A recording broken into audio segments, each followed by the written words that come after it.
Insurgency will rise when the blood's been sacrificed. The artist is Green Day. Welcome to episode 4 of Album Armageddon!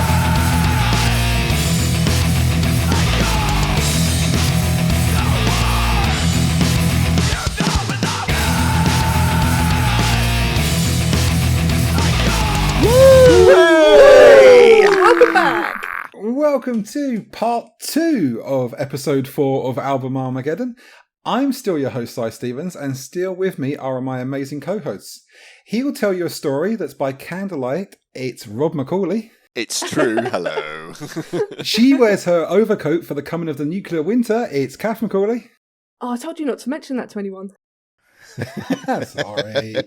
And did someone break his heart inside? Break wind? Stu Whitehouse. Yes. No, not break wind, broke my heart. My heart. Just your heart. Oh. And the inside So where it sad. counts. As previously mentioned, this is part 2 of episode 4. So if this is the first time you're joining us, then you're listening to totally the wrong fucking episode.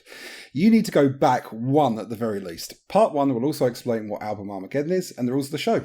So, Stu, where were we at the end of the last part? In this high-octane excitement of an episode is what we're going. So part 1 ended on a cliffhanger, I tell you.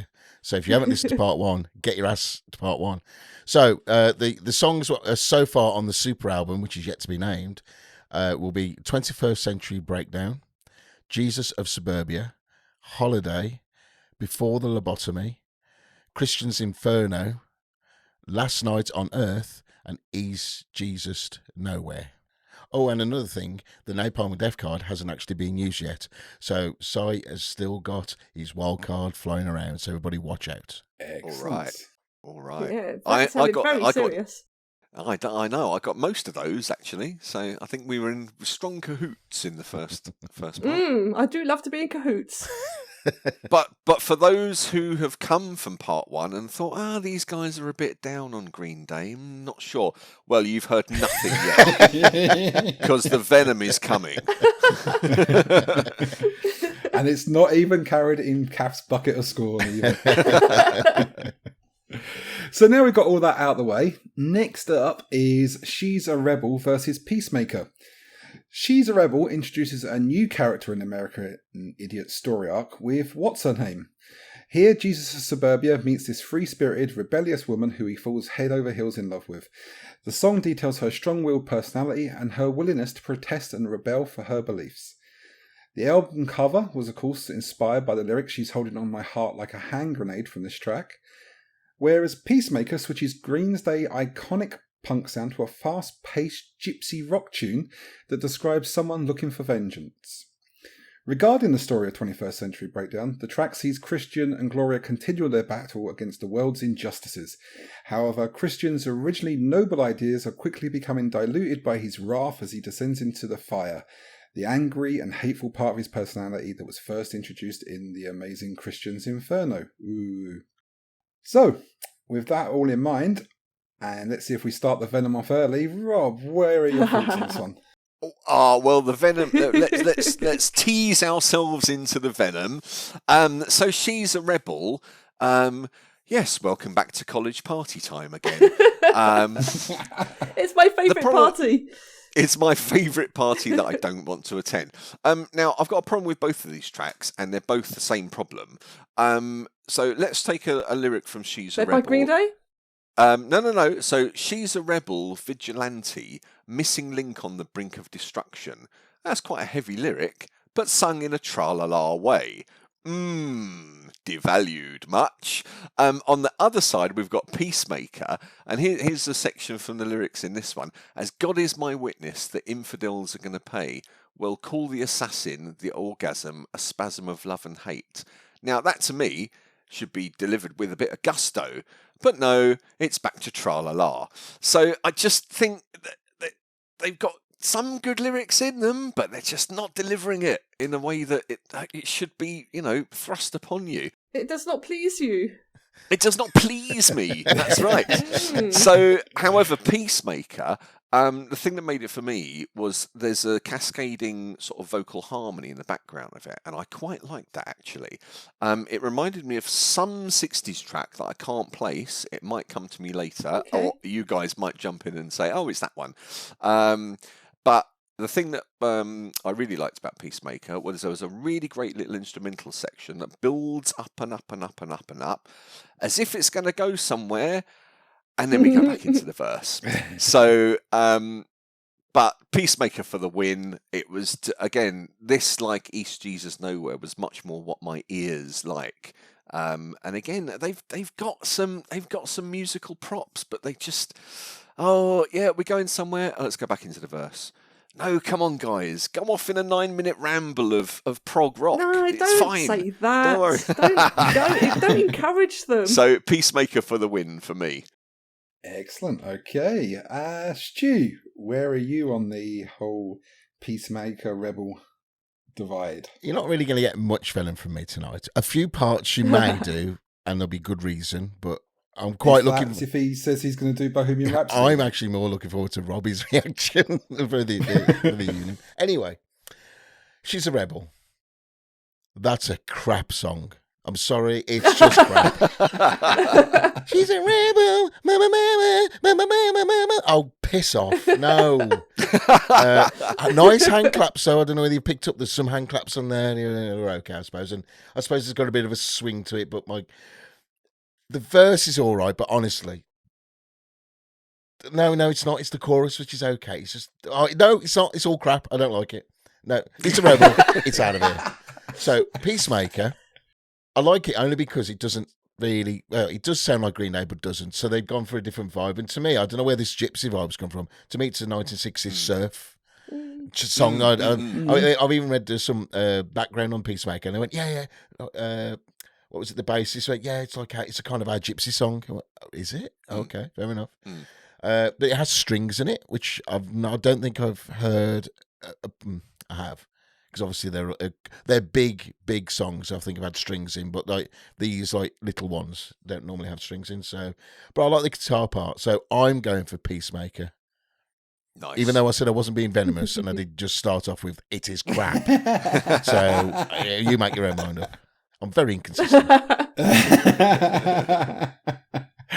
Excellent, Cath. It's all on you. Are you going to bring it back for She's a Rebel? Well, to be honest, I feel like I've got Stockholm Syndrome a little bit with She's a Rebel. So, yeah, when I originally listened to it, I thought it was musically better than the first half of the album. But because I've heard it a few times, it's now wedged in my head and it's quite catchy. And I kind of like it, which I never thought I'd hear myself say. Although, yeah, I think the lyrics, again, same as Rob, they're just a bit weird, but they're weird to me for a different reason, in that, I don't know, that I think they're just, again, it's this case of they're I guess they were late 30s or something when they wrote this song, but it just feels really teenage and really college radio, and it begins with she's a rebel, she's a saint, she's salt of the earth and she's dangerous. It's just, the lyrics are a little bit not really, they just don't get me, they don't grab me. So, yeah, I like the tune, but I'm just not so keen on the lyrics. Antkiller. I mean, it's like a bad dating profile, isn't it? Yeah. So Peacemaker, it took me by surprise. I certainly wasn't expecting to hear a song like that. It didn't offend me. And when I first heard it, I thought, well, I probably wouldn't listen to that again through choice. And also the most praising thing I could probably say about it is that it sounds like a Chicago Bordello track. But then, because I've got Stockholm Syndrome a little bit with these tracks, because I've listened to it a couple of times, I actually quite like the shit, hey bit that he keeps with every verse. It sounds a bit line dancey though, a little bit folky, and I guess in a way I shouldn't be sneery about it being folky, because at least they're doing something a little different, and it's not that sort of awful stadium sort of skate punk stuff that I dislike. So I guess, like, I don't mind either of them, really. And again, I'm sort of on the fence. Mm-hmm. It's Stockholm Syndrome. When I first heard them, I was like, what is this shit? But because I've listened to them a few times, I'm a bit like, oh, you know what? I don't actually mind this so much. They grow on you like mould. It's got right in my head. It's really annoying. Yeah. It's like a parasite. But I guess I have to pick one. And I think just for shits and giggles, I'm going to go with She's a Rebel. Ooh. Contentious. Okay. So, Si. Yeah, so, I mean, She's a Rebel. It's typical Green Day by the numbers, really. And it's when they were younger, and I don't think they had as good as abilities that they do when they are doing 21st Century Breakdown. By younger, you mean, of course, in their 30s? Yes, in their 30s. Yeah, they weren't like teenage kids, were they? No. I have a leaning towards She's a Rebel, and the reason for that is the musical mixes She's a Rebel with Last of the American Girls. So it's, you kind of have like the one line of like, she wears her overcoat for the coming of the nuclear winter, she's a rebel, and then it like breaks it up a little bit, and it works a lot better. But that's not what we're discussing right now.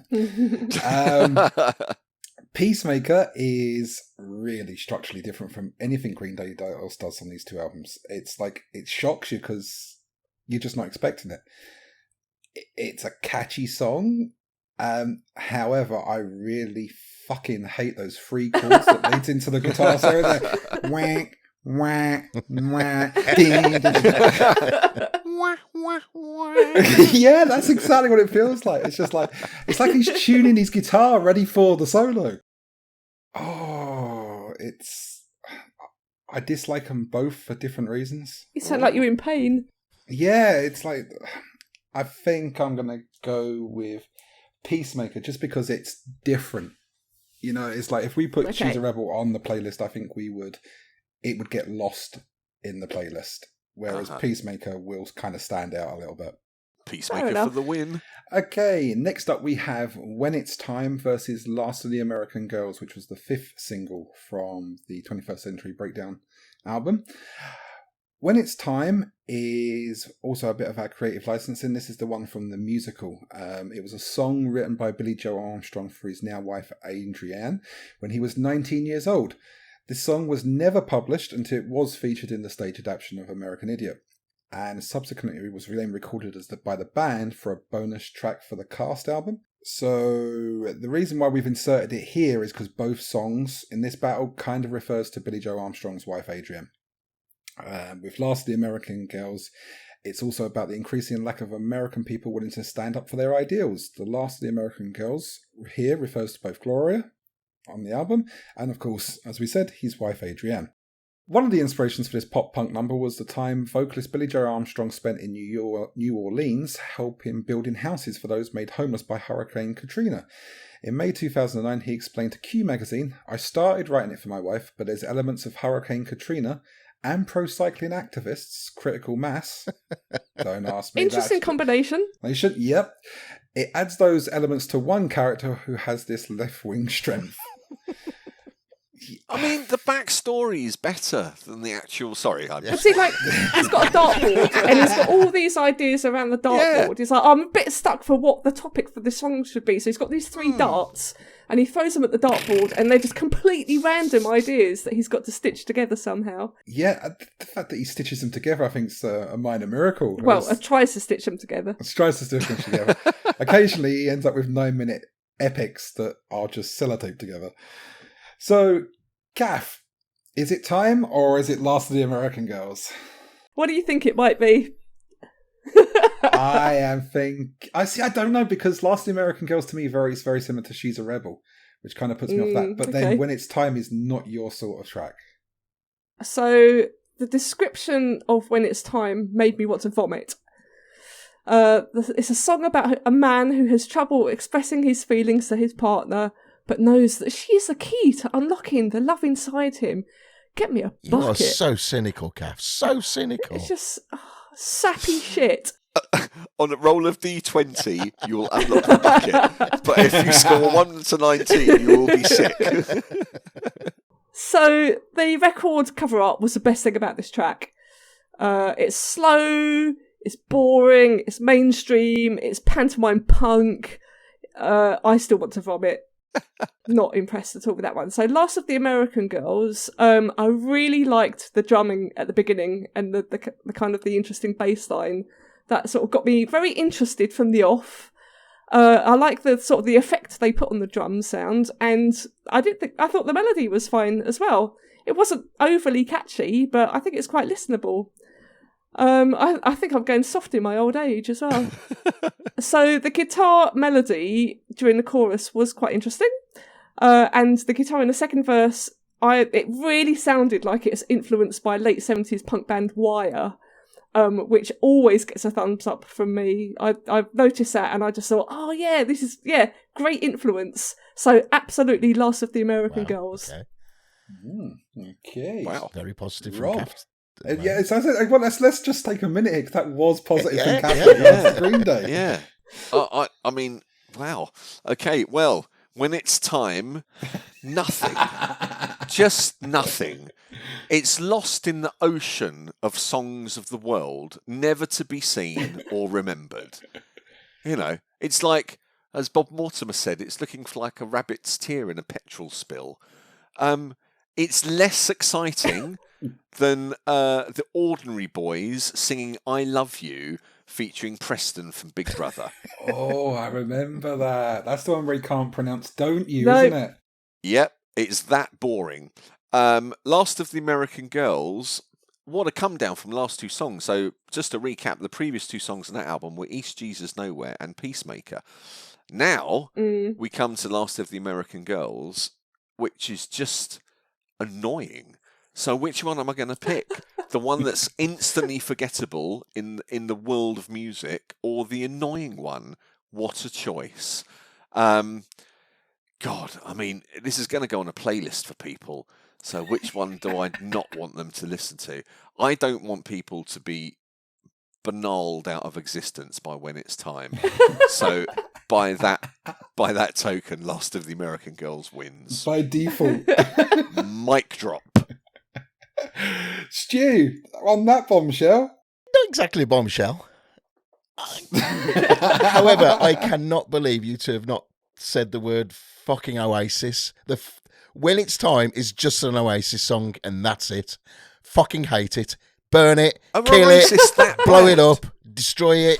Anything to do with them? No. So I haven't really got anything else to say about The Last of the American Girls. That's about it, really. It wins by It's default. won by No. default again. Right. So my notes were, it doesn't sound like Oasis, so it's got a tick already. And the song comes out to me, there's elements of Weezer. I don't know whether you lot got that as well. Just like little bits of it on the chorus, just a little bit of a Weezer. Okay. Which are like a good time band, really, at the end of the day, you know. But fuck me, every single line starts with she. It's like no, but it's not Oasis, so it wins. It just wins. Again, it wins by default. Amazing. Yeah. I mean, when I first... Surely the worst way to win. The worst way to win by default. Well, I'm hoping that Si is going to give us some sort of analysis here. Yeah, well, you've got to remember, I've not played my Napalm Death card. What That a is waste true. of a card if you do. Now, listen, I hope that's not a threat. I mean, when I first heard When It's Time, it was when I went to see the musical for the first time. I'd never heard the track before. And I would have asked for my money back. it fits into the musical. And that's exactly what it is. It's a musical track. It doesn't... We've put it in there. It's awful. We've put it in there. It doesn't belong there in any shape or form. It's kind of catchy in the bridge. Did Green Day actually write that song? Billy Joe Armstrong wrote that song. Okay, can we just call him Billy? I mean, do we have to say his whole name every single time? Can we just call him Billy? Bill or Boo? Yeah, well, it's so we don't get him confused with the other members That's of the true. band. Yes. Aye. Or Billie Jean King. Aye. Sorry. I'm being a dick. Don't Or worry. Billy who... Yeah, I think Stu's been triggered. I think so. I'm the angry one, not Robbie. I am. You can have this back in the next episode. I'm taking the crown. I mean, it is kind of catching in the bridge, but I hate the last part of that bridge. And it's like, we are all born in a world of doubt. There's no doubt. I figured out. And it's just like... Go back to songwriting school. Yeah, I mean, it's just lazy. I mean, he couldn't find a word that rhymed with doubt to start with, so he used doubt again. Until he realised that if he took the first two letters off the word, he kind of could. I'm surprised he didn't squeeze a trout in there. Because there was nout. Or have a pout. Yes, or I've had a little pout.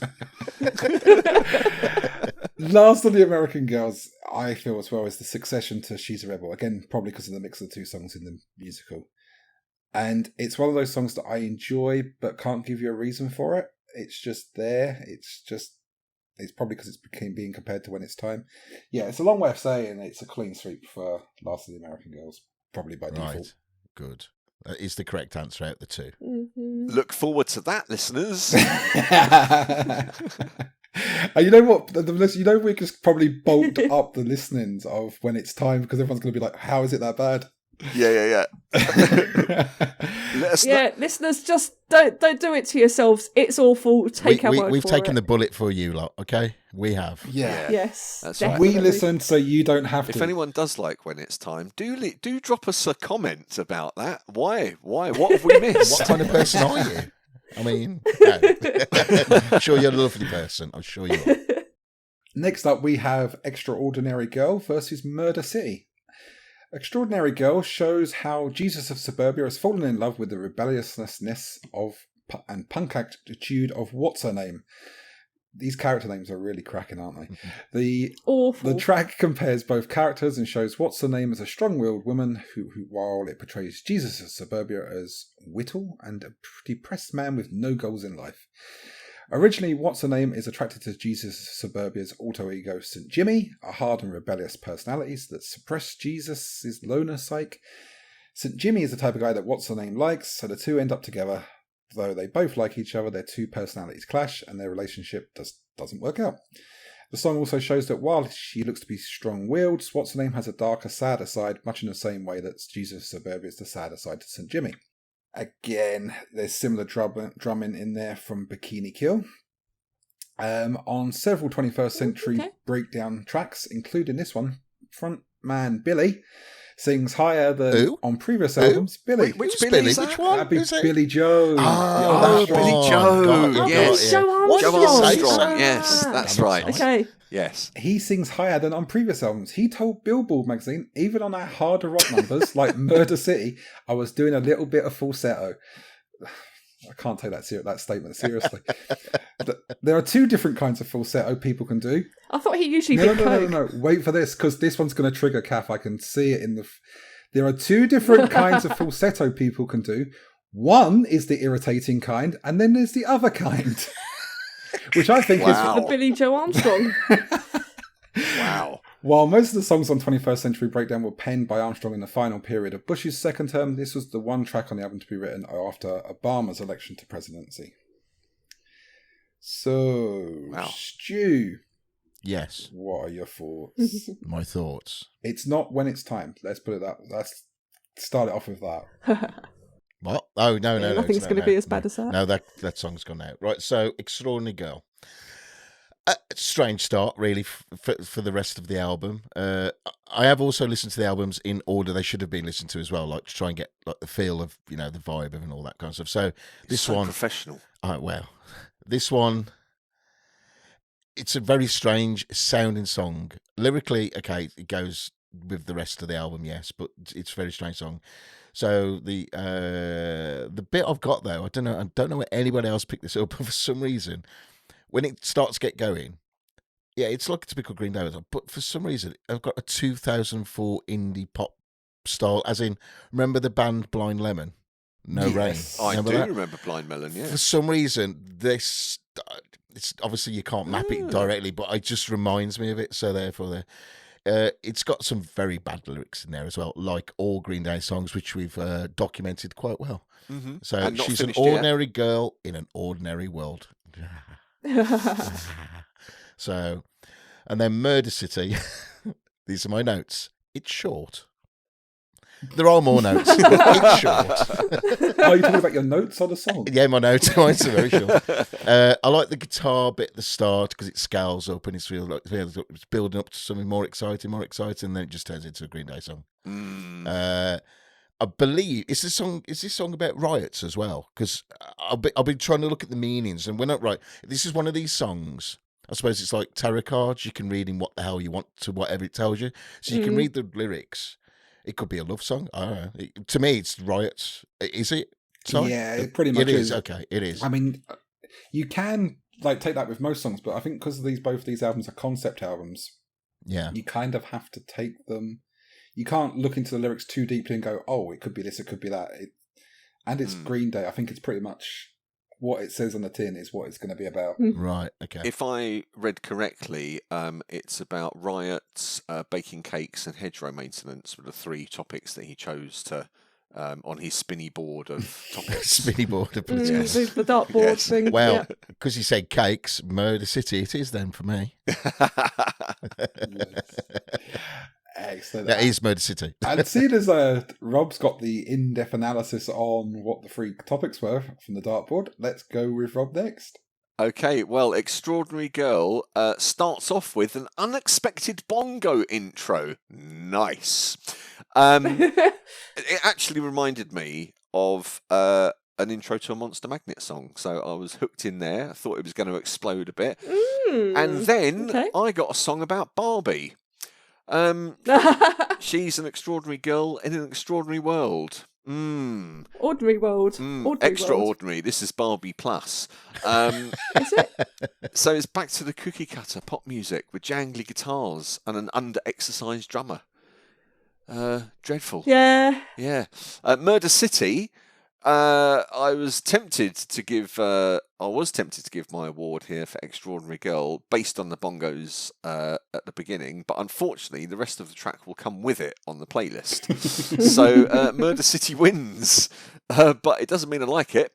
I mean, yeah, tell us about it. Again, the problems are the way he sings about Murder City like it's a fun place to be. Tra-la-la, tra-la-la. And he's singing about desperation, in which I got no sense of desperation. While he was sunning himself in front of his guitar-shaped pool filled with cash. Yeah. But, yes, the unextraordinary girl does not win. It's Murder City for me.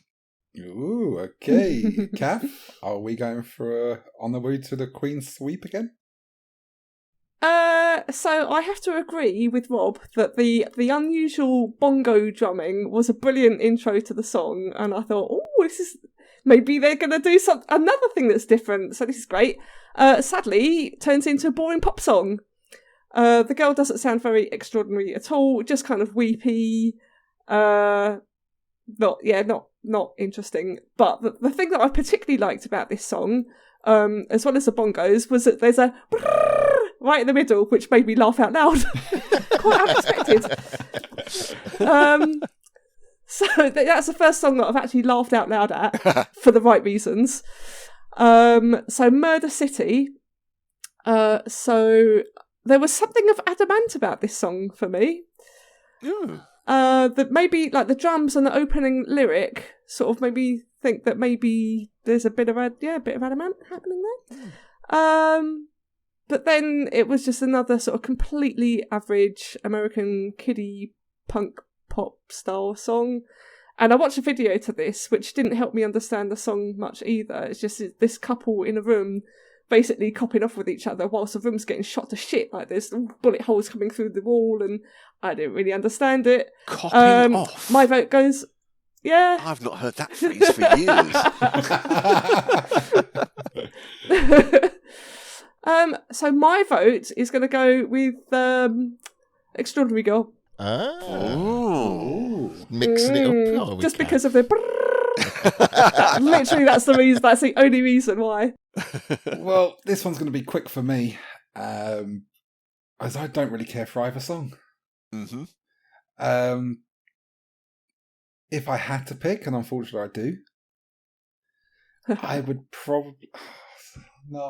probably lean towards Extraordinary Girl, because the bongos are amazing. It's like it's again, we've said this so many times. Well, mainly Rob has said this many times. It's like it builds. You're starting to listen into it.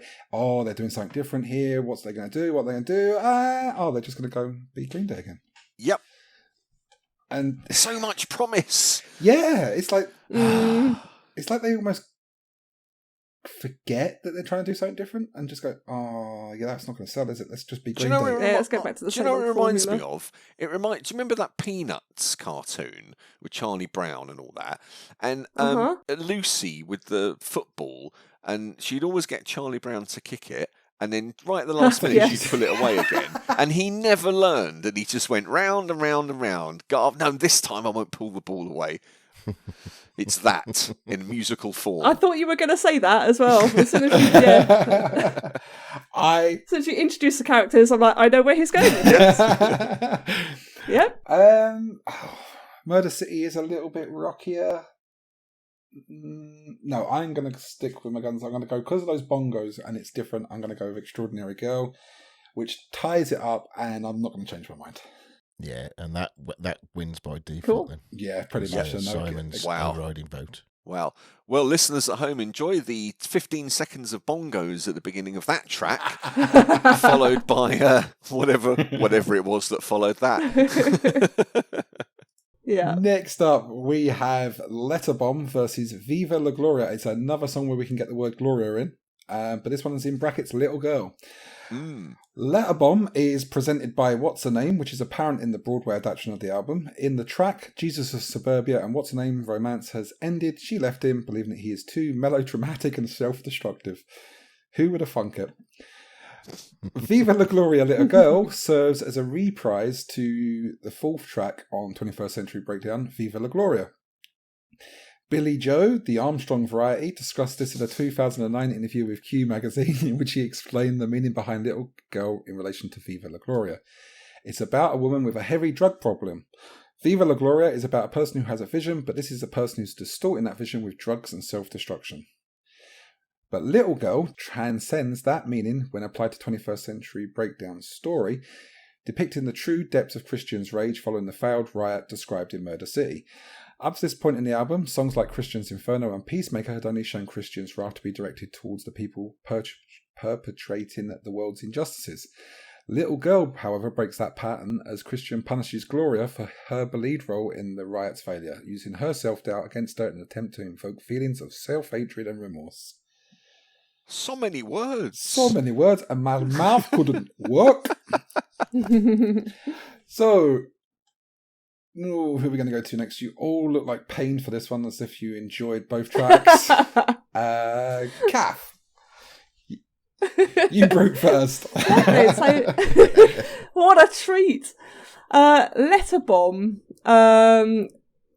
There was a bit, the opening line, "Where have all the bastards gone?" I thought, oh, okay, interesting opening line. Nice, energetic punk melody.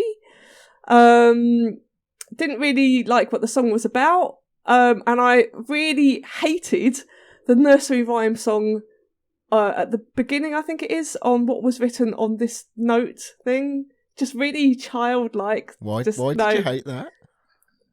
It irritated me. Oh, okay.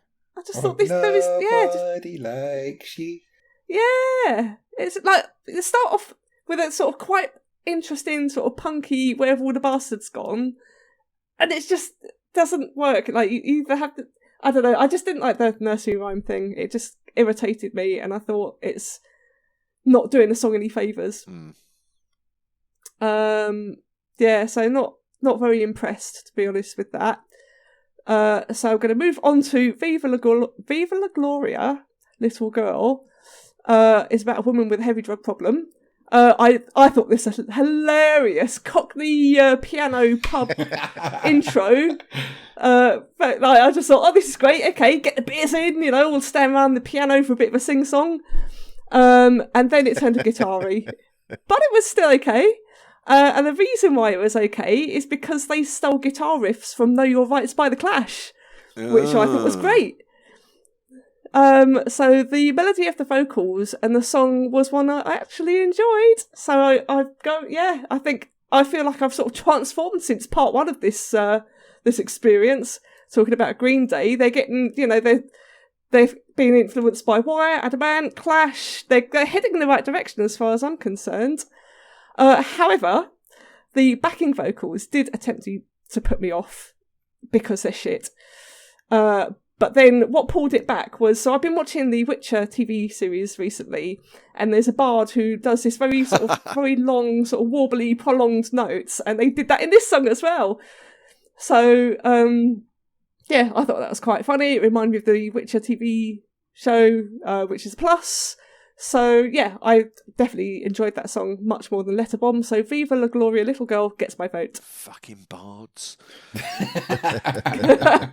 Well.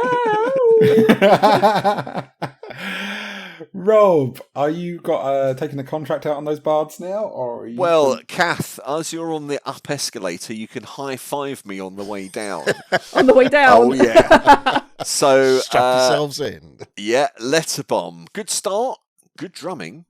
Then some jangly guitars. That's it. Nothing more. Nothing then less. silence. Yeah. Viva la Gloria. Now, correct me if I'm wrong, but that was polka, was it not?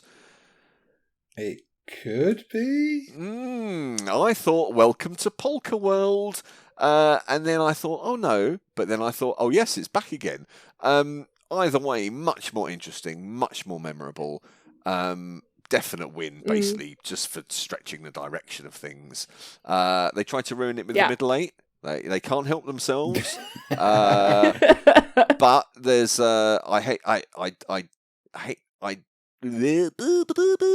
refrain from saying guitar solo, but there was a guitar lead line that I thought was all right as well.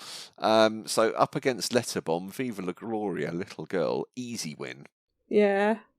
Okay. Definitely. Stu, do you agree with Clan Macaulay? I don't mind either of these songs, to be fair. Okay. I'm on the up escalator on this one. I think we've actually I've got on the lift. There she's on this. Oh, okay, right, wow. He's fast tracking it. Race to the top. No, trust me, they're not that good. But I didn't mind them. I really liked the nursery rhyme start. I thought it was great, and I think then when the guitars kicked in as well, it's just like and I quite liked the formulaic American pop, punk, rock, whatever you ever want to call it. It was just, I don't know, it was just like a nice, and I can imagine that being played in a couple of indie clubs and, just there while you're at the bar getting a drink and, it'd be quite nice, really, kind of thing. But not actually dancing, just taking a break. I don't know. I think you would as well. I think it was drunk this enough. song comes on, go to the bar. I think it was drunk enough. Viva la Gloria. Again, I didn't get the Cockney vibe, but I understand what you mean. It was like a completely different.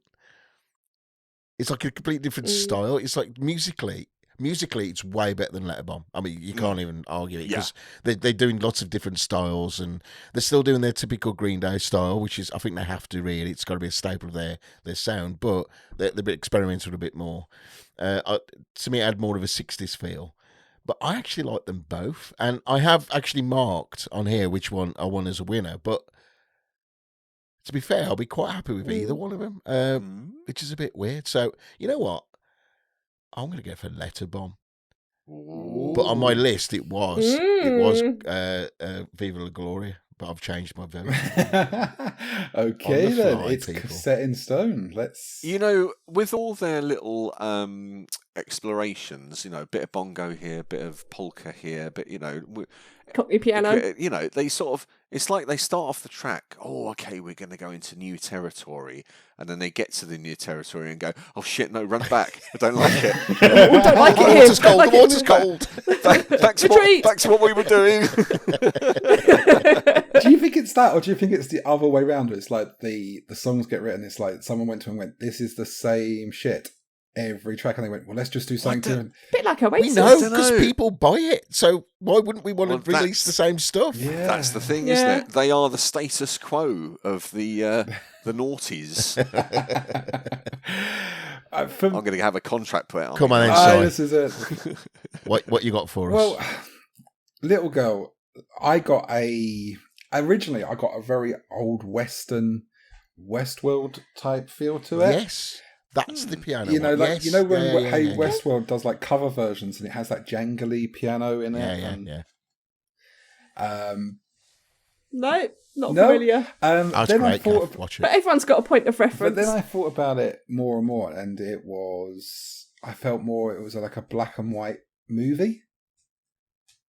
You know, like Charlie Chaplin's running around, and it's like you got that jangly piano. So then I started thinking, well, where is it from? And it's like I couldn't pinpoint it, and it's like it's a weird feeling that you can't pinpoint it before it explodes into the whole. It's something like you actually summed it up pretty well. It was one of the main lyrics when they kick into original Green Day on here is "Run Away." Mm. And it's like they're doing something completely. Oh, I love that bit. Like, that just was hilarious. Back to Green Day. Do the Green Day stuff. It's got a very simple and apt guitar solo in there. Both of the songs are pretty much the end of the relationship between the characters. Mm. It's a hard one to choose for me because I'm a bit like Stu. I do like both songs. Ooh. I can't imagine why. I think I am gonna risk the wrath of Clan Macaulay here. I am gonna go with Letterbomb. What the shit? Right, I want to play I'm playing my Napalm Death card from Iron Maiden. Because you are so wrong with that vote. So wrong. Unbelievable. Oh, damn you. Who the hell are they trying to appeal to? 5-year-olds? Jesus Christ. Oh, awful. Can't believe it, listeners. Cath has just smashed the headphones down and walked out. We're going to have to do this show, a 3-person show now. Right. I'm disgusted. Oh, she's back. In fact, I'm not only disgusted, Stu and Si, I'm disappointed. Oh, so no. passive aggressive. She's not angry. She's just disappointed. Where's the simple rivalry, Robbie? You're meant to vote against her. What's this How business? the shit did Letterbomb win that? That's I think what made me fluent to that is like how many times have we said, right, they're just starting something different. They're doing something different. They're going to do it. And then they don't do it. And it's just, I think it was just one too many for me. So you picked the worst of the two. Wow. Because at least they got... In your opinion, Cath, in your opinion. Oh my God, look at the eyes. Oh my God, the eyes. It's from the Flash. It's the law. No, she's not. Oh shit, yeah, we've lost a member of staff. Oh dear. Oh no. Cool for it. Get her back. Oh, dear. Well, we're just going to have to style it out for a minute. So, Si, back to you. Cath, we've changed the vote. We've changed the vote for you. No, we haven't. Good. No, we haven't. No, we haven't. No. I just lied. No. Okay, next up we have the song that launched 1,000 memes. More disappointment. We've Wake Me Up When September Ends, the fourth single from the album, versus Restless Heart Syndrome. Wake Me Up When September Ends is the only song on American Idiot that has no direct connection to the album's story arc. It's also a misconception the song is about 9/11. In September of 1982, when Armstrong was 10 years old, his dad passed away from cancer, and after the funeral he ran to his home crying and locked himself inside. When his mum came to comfort him, he said from behind the door, "Wake Me Up When September Ends." Of course, having been released in 2005, when September the 11th tragedy was fresh in people's memories, America's found the song even more potent and powerful, creating a common misconception. It also launched 1,000 angry Green Day memes when fans get angry when people announce that they've just woke Green Day up on the 1st of October. Restless Heart Syndrome, on the other hand, was singer and chief songwriter Billy Joe Armstrong told Q magazine in May 2009 that the topic of this mid-tempo rocker is about prescription drug junkies. It's all about pharmaceuticals. A lot of people become junkies if they get the right prescription. In the context of 21st century breakdown story, the song is likely sung from Gloria's perspective as suggested by several facts. Throughout the song, there's a sense of loss and self-loathing. It just doesn't sound like Christian, the man with fire and hatred in his heart. Gloria has been portrayed as a girl with a heavy drug problem in earlier songs that we discussed, which connects with the medicine-related lines in the song. Assuming that Gloria is now aware of Christian's idolization of her, she could be using the line, "I feel like I've been crucified," to describe the intense and prolonged suffering she's experiencing, but also in order to ironically compare herself to Jesus in Christian's twisted religious sense. So many words. So many words. I'll tell you what, I can relate to the prolonged suffering. I know exactly how she feels. I think Cath's not coming back from this. Do you know that? We're not going to get across the line. I think a little piece of me has died.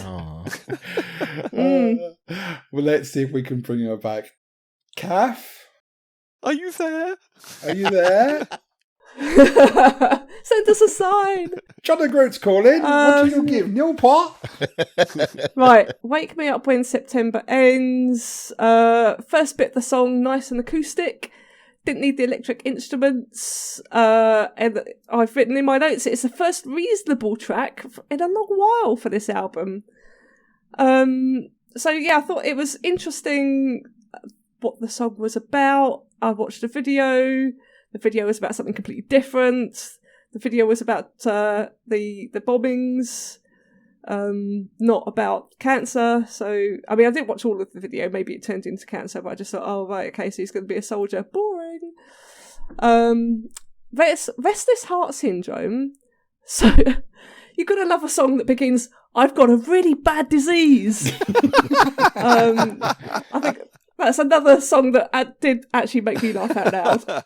The very melodramatic piano intro and the high notes that Billy was going for didn't really work for me. The falsettos that only Billy can do properly. Yes. Yeah, no. And the songwriting was a joke.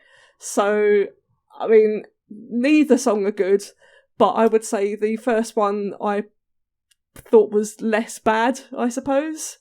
So, Wake Me Up When September Ends gets my vote. Mm-hmm. Okay. Wow. So, Stu. So Remember, she's angry, Stu. Remember, she's angry. No. Well, redemption. I haven't got to Restless Heart Syndrome yet, so you want angry. Oof. Anyway, Wake Me Up When September Ends. Beat Saber. If again, like going back to the old beats, that's a fantastic song about Beat Saber. I've got to say, very sad song. Obviously, it's about his father and all that. But cynical Stu, do you actually think a 7-year boy ran into his bedroom and said, "Wake me up when September comes"? If so, that's a fucking amazing lyric. If that really, really happened, I would like to think it did, but I'm being cynical. I don't know. I don't know whether my lad would actually come out with that. You know, there you go. Mother, wake me up when October comes. I will be in the West Wing, retiring in my grief. It is a sad song. I mean, I'm looking at the point of it's about his father, though, not about the bombings. I think that might have been a record company thing going, "Oh, we need to do something for bombings." I don't know. Anyway, that's again cynical shit. Restless Heart Syndrome. One fucking word. Another Oasis song. Actually, that's more than one word, isn't it? Anyway, you get the picture. Another Oasis song. What the fuck is this? What the? I'm not going to bleep myself. That's not happening. No, it doesn't win. No, he can't win. No. Really don't like it, as you might gather. It's crap. Wake Me Up Before September Ends is a winner. Wow. Okay, 2 for September. Rob, where are you? Well, on the calendar. I have got a tale of two halves here. So, Wake Me Up When September Ends. My first thought was more radio fodder. Okay, I've heard radio fodder. I'm done with radio fodder. So at this point, I went on to Amazon to see what people thought of the album. And I quote from Green Day's own publicists, "American Idiot is not only Green Day's most ambitious album to date, but also perhaps one of the most audacious efforts in the history of punk." I'll just off. let that permeate like a good coffee for a while. Can we have a definition of the word punk? Well, what look, they're referring to. Their definition. I am not the publicist. This is merely what I read. So 86% of people gave this album 5 stars. But of course, I went directly to the 1-star quotes because they're often more entertaining. So let's just have a little look through some of these 1-star quotes, shall we? Basically, we have recycled, watered-down Sex Pistols riffs combined with Davy Jones pop harmonies, but not as good, layered on top. And that's it. Songs, well, there's a couple of lame, spineless attempts here to do something slightly different, but basically each track rolls into the other, you know, in that poppy-punky way that so many of today's rock, lol, bands do. That was one of the least vitriolic. Let's move on to brainless sugar music for dull children. Yeah. And then taking its silver medal place is it is the greatest pile of drivel I have heard in a very long time and is depressingly overrated, which I could understand from lovely little girls' magazines, but from the rock press. And my favourite quote on this album was, bought it for my ex and we broke up right after I gave it to him.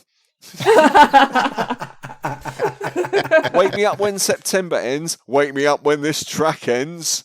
There you go. All of those were real quotes from Amazon, apart from the last one, which was mine.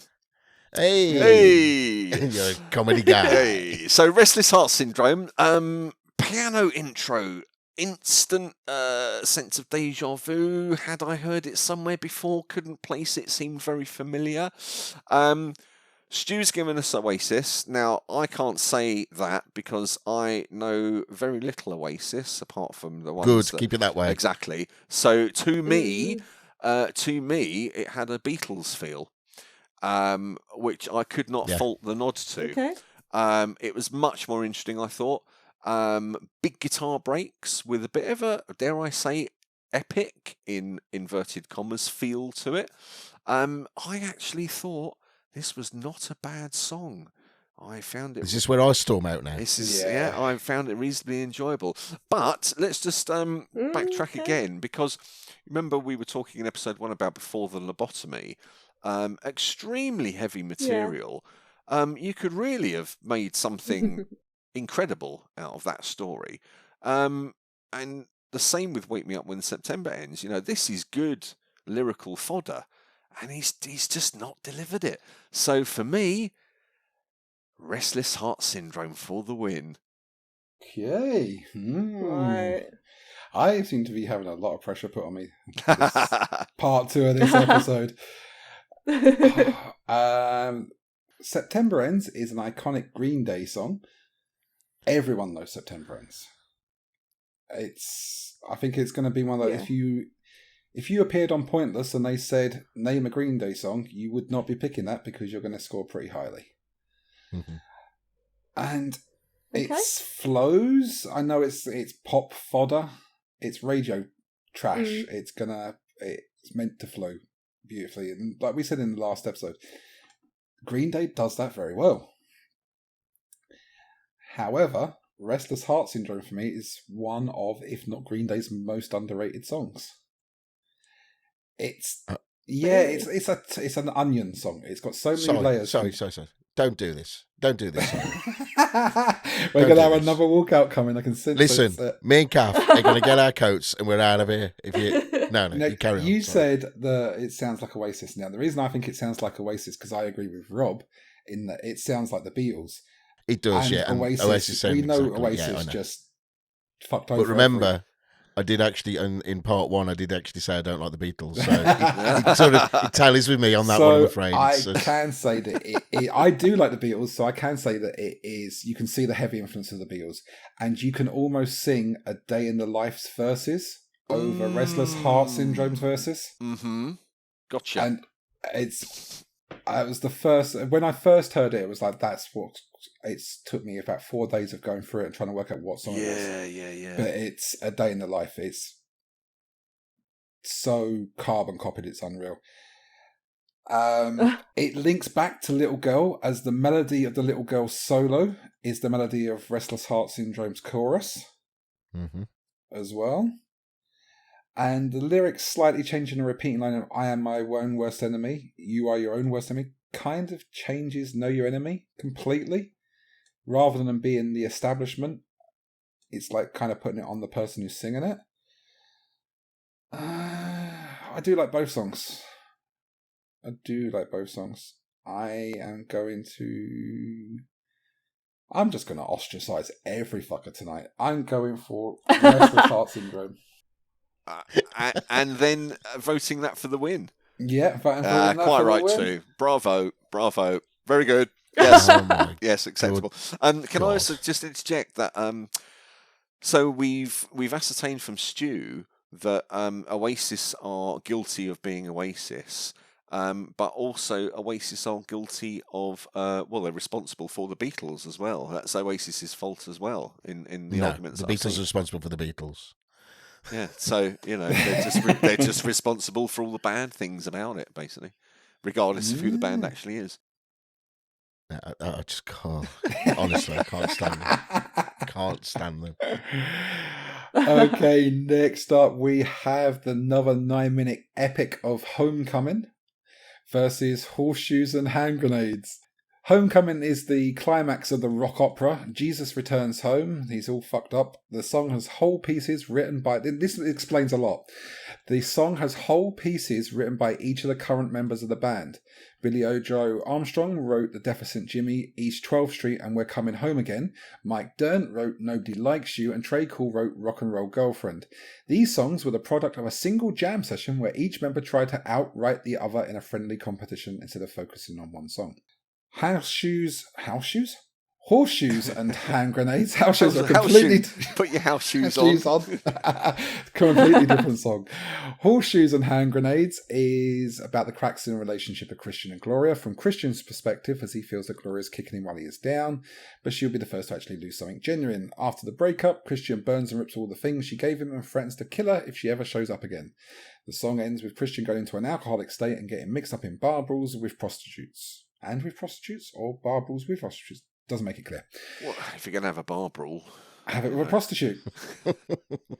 In the end, after all the petty acts of revenge, Christian comes about to find he has become the hater and traitor he hated so much. Yeah, so I am going to save Cath to the end because I know how she loves 9-minute Green Day epics. So, Stu, where is your thoughts? Again, this is a concept song within a concept album, so it's a bit odd. The only thing I really like about their concept songs, I'm going to call it, inverted commas, is they are all different styles. So you can't really go, oh, it's a typical Green Day, because the elements of Green Day, of course, they always are, but then you get these others. And I did think, now I did not know that, so that was really interesting about each member of the band. It's a shame there was not in 3 parts because that would have been better, but they did it in 5. What did the sound engineer and the manager did they write the other bits as well? but I thought that was quite a nice. If it was a competition, as in a friendly thing, I think okay, it may not work as a song. I don't particularly like it, but I think that's quite cool, So they went to rehearsal, going right then. I've done this bit. You do something better than me now, and they tried to club it together. Obviously, it all failed, but there you go. The part 1 just sounds like it's been recorded down a phone line. To me, it just sounds a bit grating. There's certain effects they've used, but then that drops into a typical Green Day song. Part 2, I do like the Nobody Cares parts. I thought they were quite good. Part 3, Christmas bells. Whose idea was that? Well, wedge it in. Christmas bells. What? Don't like that part. No. Part 3 can just go and jog. Part 4 and part 5 just a bit nothingy really. Just a bit nothing. But it was okay. But now I've got that extra background information. I like it a little bit just because it was a bit of friendly competition between the band members. I quite like that idea. Horses and Handgrenades. Is this their version of right? We really like the Hives. They're great, aren't they? Yeah. Should we write a Hive song? Yeah, all right then. There we go. Right there. He even sings it like the lead singer of the Hives. He's just their attempt in their own style. So I do kind of like them both. But it is 9 minutes, the first one, and it's a bit of a mishmash. And to be fair, I did not know the songwriting process before this, and so it's been unfair for me to change my vote. And because I really like the Hives, and it was like quite nice. Oh, I quite like this. This is all right. This can stay. So Horses and Handgrenades is a win for me. All right. Okay, Rob. Hello. Well, so going back to Stu's point on the fact that it could have been several songs split up. Obviously, it's put together as a 9-minute epic.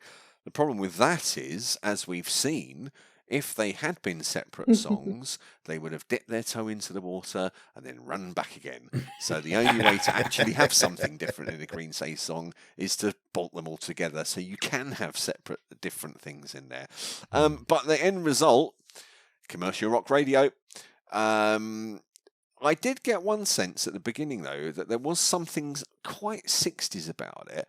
And I was reminded of the Yardbirds' Shapes of Things. So, yeah, okay. I don't know why. I did try to match it with the song. There was just something about the chord structure or something. But yeah, it gave me a big 60s feel. But then we go all over the place again for 9 minutes. We've been here before. I don't need to repeat that thought. But it was at this point, track 13, because of course I just listened to the tracks as they came. It was at this point I realised that this album was a rock opera, and then I fell off my chair. So the penny finally dropped. Whilst lying on the ground, having fallen off my chair, I then heard the lyrics. Ha! I got a rock and roll band. I got a rock and roll life. I got a rock and roll girlfriend. And I had to get back on my chair so I could fall off it again. Otherwise, from the floor, I might have fallen into the abyss. So, that was an ask, I have to say. Horseshoes and Handgrenades. Well, the verse reminded me of some sort of combination between Stone Temple Pilots and Monster Magnet. I liked the slight distortion on the voice, and hold on to your hats here, an actual passionate scream. Passion displayed, it can happen. So for me, Horseshoes and Handgrenades, simply because of the outburst of a scream, wins it for me. Homecoming, yeah, stay at home, pal.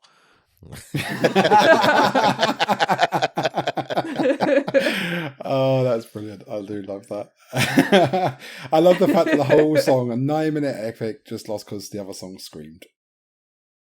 Well, also the other song didn't. Well, you're gonna have I a didn't reason. have to get back on my chair to fall off it again, Twice. so That was exhausting. Cath, how are you? Are you all limbered up for your 9-minute rock opera epic? Oh, God. Right. That little bucket of scorn. Homecoming. It started quite badly, and it intended to carry on that way. It's well, the fast bit in the middle of the song, I say the middle, in a bit of the song somewhere, there was a fast bit. I thought, oh, okay, thank God we're doing something a bit different now, something a bit interesting, but then it just slid back into shit again. It's an assault on my hearing, to be quite frank. I just didn't like it. And as Rob mentioned, the bit that made him fall off his chair the second time, I've got a rock and roll band, I've got a rock and roll life. I thought, oh, here we go, Rocky Horror. Yeah. Yeah, we're sliding back into the 60s. But not, I mean, yeah, still shit. Didn't like it. Just awful, boring, dull, long. The style of the song is pretty much a signature style of the album. It's cheesy. I wanted to end now. I don't like the harmonies, and I'm wading through all of this cheese. The song is borderline torturous. The lyrics and Mum and Dad are the ones you can blame. Oh, fuck off and grow up, for goodness sake, honestly. Maximum contempt reached. Another lyric. Jimmy died today, he blew his brains out in the bay. I'm fucking tempted to do the same if I have to listen to more songs like this. It is torture.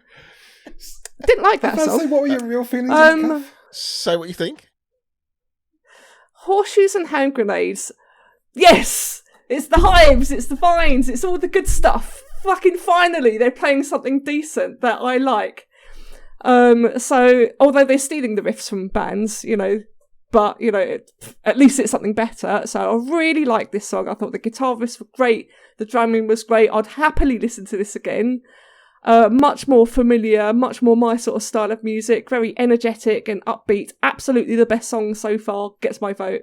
Excellent. That's Right. 3 for 3 so far. It is. Is this the song Simon's going to use? Oh no! Oh God! We could be sitting on a powder keg here. Yeah, I looked at it once when Cath walked on. I was like, well, that's just annoying one person. And then I had Cath and Stu on another, and I was like, well, that's just annoying 2 people. If I play the Napalm Death card now, we're all out. You're doing the show on your own. It's now a one-man show, and that's not going to fucking work, is it? So, God, it must be tempting though. I'm physically recoiling from the microphone, everyone. Homecoming's individual sections are pretty much more of the same, which we experienced through the whole album.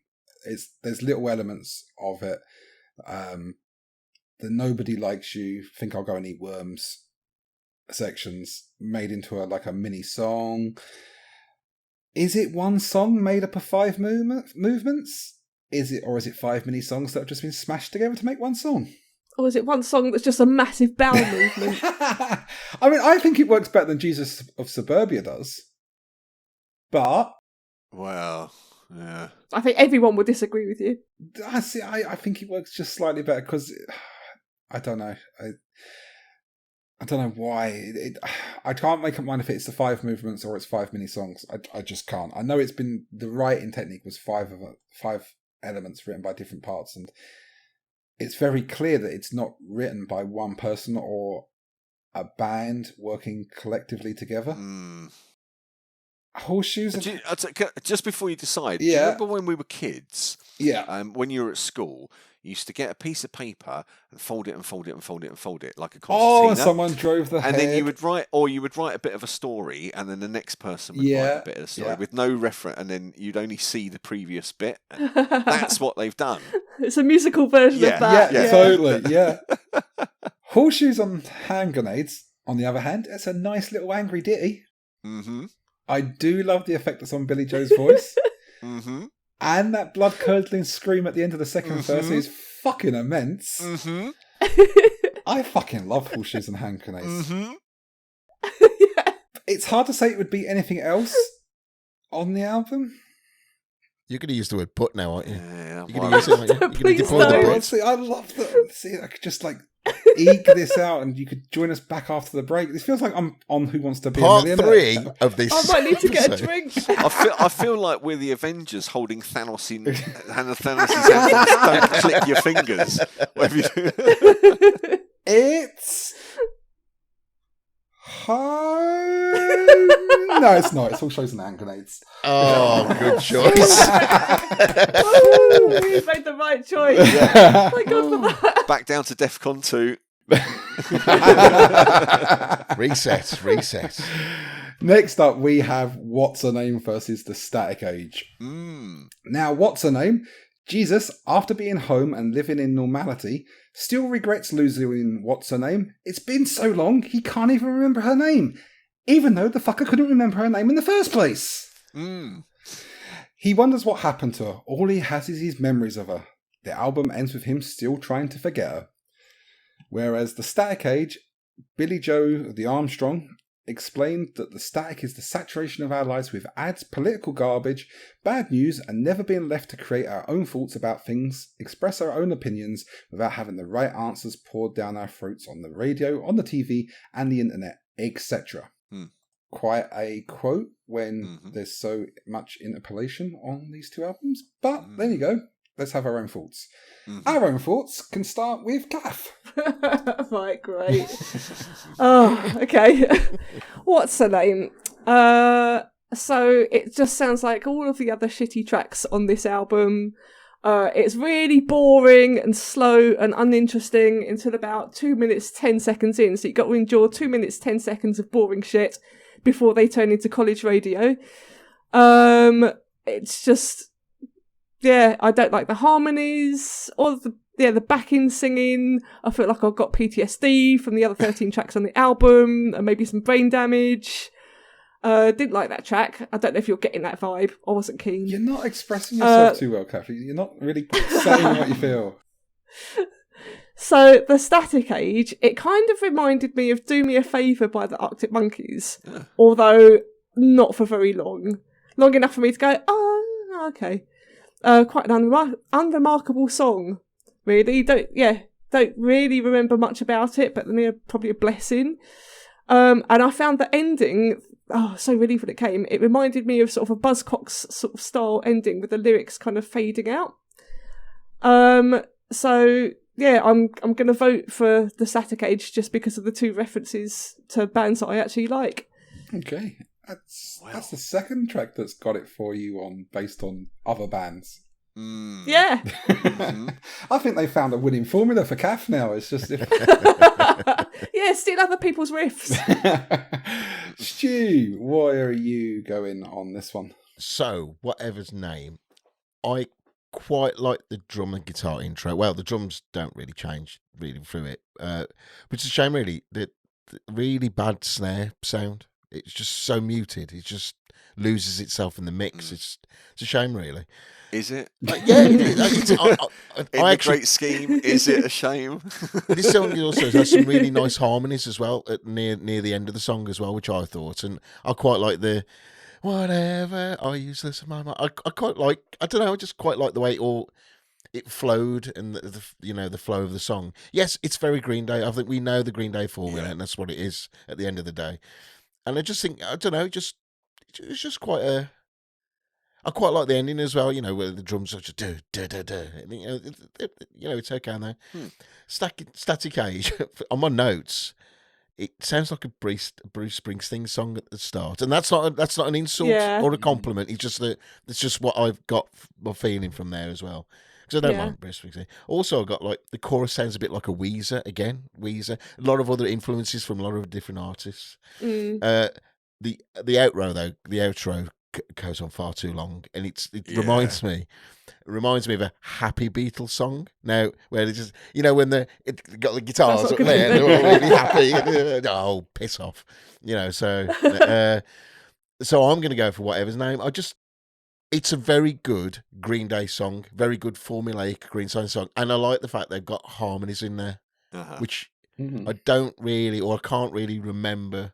I mean, they must have done harmonies in other places, but this song was sort of more with it. So I'm going for whatever name. Sorry. Whatsername? Whatsername? Yeah, that's so good. Whatever. What? Rob, what about you? Can you remember the name? Whatsername? Let's regard the first two lines of this song, shall we? Thought I ran into you down on the street, then it turned out to only be a dream. What is the point of that line? Absolutely. Hang on the third one, he made a point. I made a point to burn all of the photographs. There you go, he's made his point. Yeah, but the first two lines are just nonsense. Pointless. Absolutely pointless. But then I thought, well, does that mean that the rest of it's a dream? So it makes no sense. So, yeah, it just confused me. Halfway through that track, there is noise for the sake of noise. If anyone's likes noise for the sake of noise, that's nice. And then let's go right to the end of the song. I'll never turn back time, forgetting you, but not the time. Jesus Christ. Yeah, but the way it's sang is... Yeah, the lyrics are bad. I'm not even denying the lyrics are bad, but the way it's sung, doesn't it just work? Flow or no? Okay. No, it doesn't. No. Okay. I mean, nice try. We'll agree to disagree. I mean, it's awful, but literally not as annoying as the Static Age, which musically starts off like it's going to go somewhere. Again, we're dipping our toes in the water. But we're still little babbies, and we're going to run back to what's familiar, because then normal service is resumed, both lyrically and musically. May I say in the Static Age that the chorus really annoys me. I know it's hooky, I know it's poppy, but it's just, there's something about it that really grates on me. It's like the worst kind of earworm, where it's not, oh God, must listen to that song to get that out. It's like, oh, get out of my brain. The best thing about the Static Age was the title, in my opinion. So, what's her name for the win? Ooh, okay. Well, I love both tracks for different reasons. Love. Did you hear that? Love. He loves both tracks. What's Her Name serves as the epilogue to American Idiot's story. However, like as Cath said, it is a song of two halves. Even though it's not a song officially of two halves, it is. And it really doesn't kick into about 2 minutes 10, 2 minutes 20. Also, I find it a very musical track, and it's kind of that you would expect. You go to a musical, the main character is just completed his epilogue in the first half of the track, and then you get the entire cast back on stage to sing the second half of the song with all the melodies before fading to black and then doing their curtain call. I'm getting my coat. The cloakroom. The Static Age is more complete in general, but it's 100% pop punk. It's not pop punk. Pop punk. It's not even what Green Day do. I don't think it's even fearing. It's more to this wants to sell records, which is even more confusing than the fact that it wasn't a single, because it screams single. Don't they all? How many singles can you release from an album? This is probably it. I mean, they're screaming something, but not singles. It's a catchy chorus for the right or wrong reason. It's a catchier bridge. It's a Green Day trademark simple solo leading into a key change. There is a key change as well. That's 100% pop punk. I can't help feeling like I've heard something like this in the past, but I can't put my finger on what it is. And I don't know what part of it's making me feel it, but I just can't. It's not Green Day. I don't know if it's something more busted, McFly. But it's that there's something. It's one of those songs that you listen to and you've heard it before, but you haven't heard it before. And I don't know if it's because they're borrowing riffs or borrowing ideas or they're getting influenced by other things. I think you don't need the rest of the album to enjoy the Static Age, whereas you probably do for Whatsername. Whatsername, without the concept of who Whatsername is, the story of American Idiot is nothing. It's a nothing song. So I am going to go with the Static Age. Wow. And that pulls it level, so I'm not going to change my vote. Nope, it's staying the Static Age. Jesus, wow. This is going to be a roller coaster for the listener. It's a fucking roller coaster for us, isn't it? Right, we're into the final three. The final three tracks, yep. Starting up with Too Much Too Soon from American Idiot and 21 Guns, which was the second single from 21st Century Breakdown. Too Much Too Soon was a B-side for the title track, hence the two characters described in lyrics might not actually be the two protagonists of the album, Jesus of Suburban Whatsername. Although I like to think that it is, it would make more sense where it's slotted on the album is a bad place. I think it should have been slotted somewhere else on the album. But we'll come to that. Some argue that the song was actually supposed to be on Green Day's lost album, Cigarettes and Valentines. 21 Guns, the second single of 20th Century Breakdown, is a power ballad that questions war and shows a narrator looking for peace. When taken on its own out of the 21st Century Breakdown story arc, the song's lyrics can be interpreted as anti-war. However, when applied to the story of Christian and Gloria, its meaning is far less global. Instead, they're referring to their relationship and all their fighting. The name 21 Guns comes from the 21 gun salute, the customary gun salute that are performed by the firing of cannons or artillery as a military honour. And that's all the facts for those two. So let's go with Cath. What one did you hate least? Right then. So Too Much Too Soon. Quite guitar-y and energetic, which I like. It reminded me of Monkey Wrench by Foo Fighters, which coincidentally is another bunch of 50-something-year-old men writing songs for teenagers. But there you go. Apparently it sells. I thought it was what made me laugh was the backing singing yelling "fuck you" in the middle of the song. So yeah, quite amusing. Whereas 21 Guns, much slower, much more emo song. It sounded kind of familiar. And I don't know if I heard it on the radio back in 2009, or maybe it's just using chords that they've sort of stolen from a better song somewhere by a better band. But yeah, there's something very familiar about it. But it just went on much too long. The chorus was clearly influenced by David Bowie's All the Young Dudes as well. I disliked it generally. I'm just, too slow, and I'm not really into the emo songs. So Too Much Too Soon gets my vote. Wow. Ooh, that's interesting. Stu, where are you? I'm glad you thought so. Well, some part of the song had to be interesting. It was just your...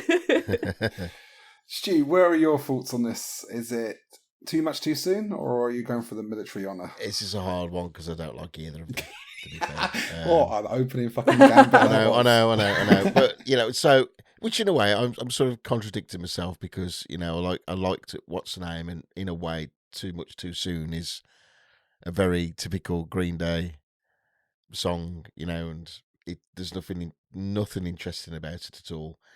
Maybe what you've spoken in the bio part of it is the most interesting part of the song, really. So, and then 21 Guns, I just don't like the way it's delivered.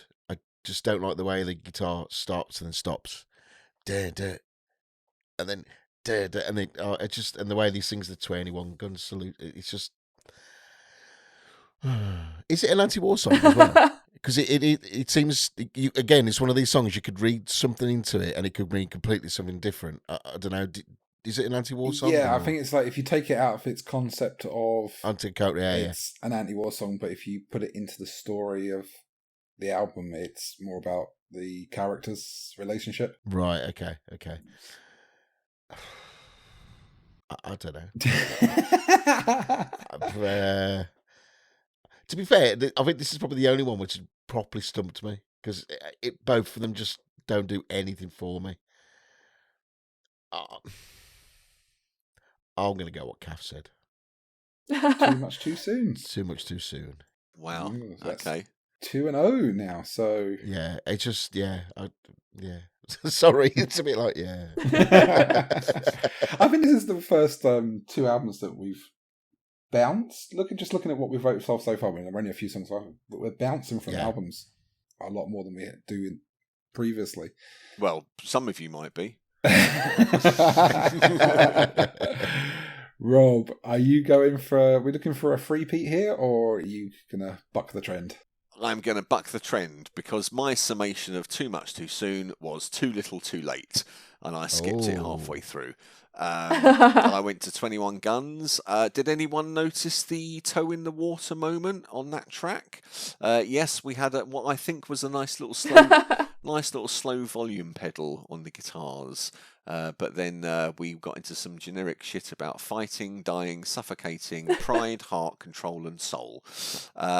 It was of the two the less annoying track, despite the fact it's 5 minutes of annoyance. Too Much Too Soon is just nothing. But again, if you read the lyrical sheet, it's got potential. It's just the delivery again is too college radio. And every time I see the word oh as a chorus, I just think of a monkey going. No. 21 Guns for me all the way. 21 Guns, okay. Mm-hmm. Okay, Too Much Too Soon for me. I said I think it's been put in the wrong place. When you watch a deleted scene from a movie on a DVD, and it makes certain aspects of the movie make more sense? That's how I see Too Much Too Soon. I mean, we're doing the deluxe edition of American Idiot, so part of a creative license, and we just stick it at the end of the album like it appeared. But I think it would have been benefited from being inserted before Wake Me Up Before September Ends, as it would explain why the two title characters broke up, and it would add to the story of the concept album. But I think on its own, just tagged at the end there, it kind of loses that. And it's... But we're pitching song against song, yeah. what the album is. Yeah. I mean, I think the track is stronger than just being a B-side and does deserve to be on the album in its own right. However, it is going up against 21 Guns, which was, you'll probably believe this, regardless of the fact they had 8 more albums after this and released in 2009, it was Green Day's last ever charting single in the US Billboard charts. Really? Yeah, I was stunned when I was like, no, that can't be right. And I went through all of their singles and it was like, nope, this was the last one to actually hit the US Billboard charts. Wow. It combines verses, which are pretty much Neil Young's Heart of Gold. It's got a power pop chord changes again, soaring choruses. However, if you speed up the guitar solo of 21 Guns, you also have the chorus of 80s American sitcom Full House. Wow. Which is, once you hear that, you can't unhear it. It's a tough one. I do like Too Much Too Soon, but I think basing it on the fact that 21 Guns is very much what Green Day do well, it might not be to our entire taste, but they do it well. They do themselves well, which do. They also do other people very well, it seems. We need to make something up so that we can, all of these interpolations that we've had, I think that this is more than we've ever had on anything else. I think I've got 9 different tracks that we've said we've heard in this album. So it's like, oh yeah, fuck it. It's 21 Guns for me, just because that makes it the winner. Yeah, it makes it to the album. Okay. It's the penultimate track. Yes. It is. Oh, thank God, it's coming to an end. Yeah, it's almost there. The end is in sight. There's a tunnel. Alright, so Shoplifter versus American Eulogy. Shoplifter was also a B-side to the title track single, given it's an outtake. The lyrics about a crook who likes to take supplies with a 5-finger discount are probably unrelated to the concept album story in any fucking shape or form. American Eulogy is made up of 2 songs, Mass Hysteria and Modern World. Green Day was recording for this 2-part song on election night in November 2008 when Barack Obama was elected President of the United States of America. Vocalist and chief songwriter. I don't know where he became chief songwriter. It's like everything that I read, it was like, and chief songwriter, Billy Joe Armstrong. It's like, because they don't have a massive songwriters. He explained to Q Magazine, in May 2008, it swirls all the information that's going on in the record around in an emotional blender. At the end, it's going to sound like a wall of TV screens. It's sensory overload with it all ending in a maelstrom of static. Holy fucking shit. Okay. Rob. Hi. Please do this one justice. Right. Shoplifter. Again, potentially interesting. And then 1 minute and 50 seconds of childish lyrics about a shoplifter. Let's just give the audience a quote, shall we? It's not considered stealing unless you're getting caught, but it isn't called stealing, trying to take something you haven't got. Well, it is. So what do you mean? Yeah. And then, of course, the awful, when you commit the crime, you got to do the time. I mean, come on. I thought that your 5-finger discount intro there would have made the lyrics better had they put that in. But yes, it been caught stealing, it was not. American Eulogy, I like the Mass Hysteria lyric with the sort of the 2 guitar notes in the background, just simple, effective, sparse, quite nice.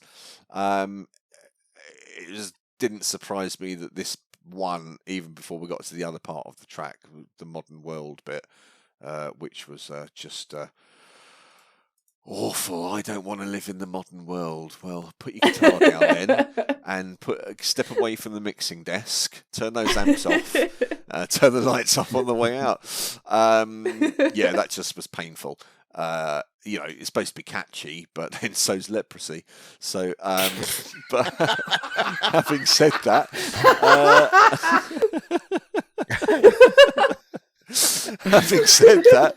it wasn't 1 minute 50 seconds of poorly constructed shoplifting analogies. So American Eulogy for the win for me.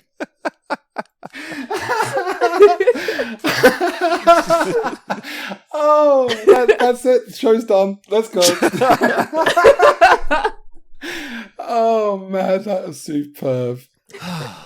Oh, Stu, how do you? I'd like to thank my script writing team. Well, before we go on to Stu, I would like to say that I did suggest to Green Day about using the 5-finger discount in their lyrics. Yeah, but chief songwriter Billy Joe Armstrong fucking overruled me. He was too busy going. I am big chief songwriter. No lyric from you. Stu, you've got to follow that now. I can't. I don't know how to follow that. Shoplifter.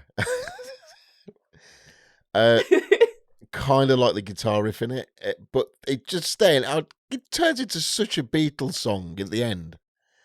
Blatant, we'll just get the Beatles, we'll remove their lyrics, and then we'll just use our lyrics over the top of their music. It's ridiculous. And I don't really like the Beatles, so that's just me. I don't think you've mentioned that shit. And I know I'm in the minority here. So anyway, and then I completely 100% agree with Robbie. So for American Eulogy, that the first part of the song, Mass Hysteria bit, it's all right. Yeah. But my God, when Modern World kicks in, Yeah. I just want to smash my stereo up. It's stop Yay, talking. punk! Stop. Yeah, that would have been punk then. Yeah. But again, I'm conflicted because I don't really like either of them. And so what I've done on my notes, I've marked both as a win, but I've put one more mark next to American Eulogy only because it's 2 songs in one.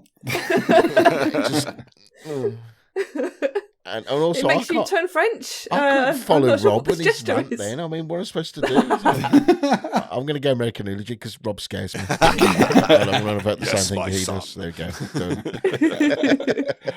Well, we've got no fear of Rob from the next vote. So, Cath, what is your goings on here? Where are you looking? Shoplifter. It's line dancing music. It can fuck off.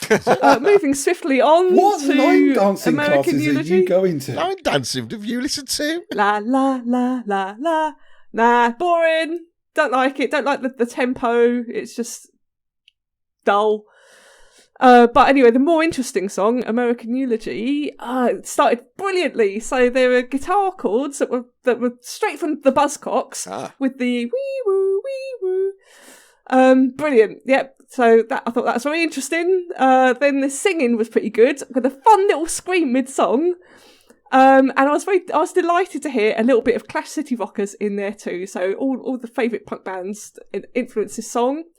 I didn't like the intro, lyrically, because, well, I felt like I was listening to the first track again. They had that weird sort of Sale of the Century thing. Yeah. That I don't like that. But apart from that, I mean, that was really the only thing that I didn't like about that track. I thought the rest of it was quite fun and inspired by proper punk bands from the UK. So I'm going to vote for American Eulogy. Bravo. Okay. I'd just like to remind everyone that I still haven't played that Death card. Oh, God. Really? You're going to play here? Okay. Your card? I don't think there's as much drama with this one as the last one, to be honest. No. Shoplifter reminds me of Secondhand News by Fleetwood Mac. You know, when the drums come in, it's all it's missing is the bow bow bow bit from like the vocalist part of the song. But then it also reminds me of a couple of tracks off of Americana by The Offspring as well. It's one of those, let's see how many people we can steal from, which is ironic, being Shoplifter. Oh, the irony. You're just not getting the layers, man. This is it. It's like American Eulogy, however, like the album's title track shows, that Green Day are far better now at creating songs in different movements. If this was on American Idiot, it would be nigh on 19 fucking minutes long. Also surprised that Mass Hysteria didn't create more mass hysteria. with Billy Joe of the Armstrong clan using the N-word. Yes. Mm. And it's like, I was quite shocked at that. It's like, yeah, you're a middle-aged white man using this in a non-rapping sense. That's Cancelled. That's surprising. That I mean, there's nothing online about it. It's like, I thought surely that created a bit of mass hysteria, funnily enough, but no, nothing. No. It's just like comments of, oh, Everybody turned off the album before then. might be the reason why. But yeah, it is more punky. It more appeals to me. Shoplifter is very much a tagged on track, which it's a demo. It is a demo. It's got to be a demo. There's no, or they class it as an outtake or whatever it was. It's not a. It needs more work. It needs more time in prison to think about what it's done. Yeah, in the naughty corner. Yeah. Yeah, for me, mass hysteria, American Eulogy grabs it for me. Right. Clean sweep. Yeah, another clean sweep. Nice. And here we are. Here we are, chums. We've reached Yeah, the end. woohoo, at last! The last There was a tracks. god! And amazingly, it is See the Light is one of the tracks because we can finally see the fucking light. Mm. And that's going up against Governator. Mm. Governator was the B-side, another B-side from American Idiot, and is clearly about Mr. Schwarzenegger, the famous bodybuilder. And Do you I reckon? reckon so. And he became the governor of California. Governator is a play on the words between governor and Terminator, as if you couldn't fucking guess. I don't know why they had to explain this. Genius. Absolute genius. Oh, thank you for explaining it, It's though. like, if there was any confusion as where they got the title Governator, is bassist Mike Dern, who wrote the song and sings it, doesn't seem to like him very much. Mm. The closing track to 21st Century Breakdown, See the Light, sees the narrator of this dramatic's not the right fucking word. Sees the narrator of this punk opera looking back on their experiences of rebellion and eternal strife. At this climax, the narrator wants nothing more than some guidance and consolation. Consolation? He just wants some guidance. He just wants to know what the fuck to do. Yeah. A direct path to go down after being aimless and disillusioned for so many years. After the pessimism of the penultimate track on the album, American Eulogy, this track ends the album on a more hopeful and positive note that maybe those going through a lack of passion and motivation in the modern world can eventually find some peace and ease. Fucking hell. Go. Jesus. Wow. It's Wow. Did it come with a little novel, the album? No, but that's all my own words. Wow. Not even I was Wikipedia. just saying, because it's a rock opera and it's got all these characters and stuff. No, did it come with nothing like a little that. mini Nothing at all. booklet or something. Nope. Wow. You had to make it all up yourself. Wow. Which is shocking. Hmm. But Yeah. probably best that they didn't leave it up to chief songwriter Billy Joe Armstrong. Yeah. Exactly. Anyway, let's get this show on the fucking road finally. Stu, Yeah. where is your final vote going? Not with Governator. I'll tell you that. Spoilers, not Governator. Wow. That's a shit song. That's a really bad punk song, in my opinion, a bad punk song. Far too well produced. I'll be back. Digga, digga, digga, digga. I'll be back. Oh, no, just fuck right off. Stay away. Don't come back.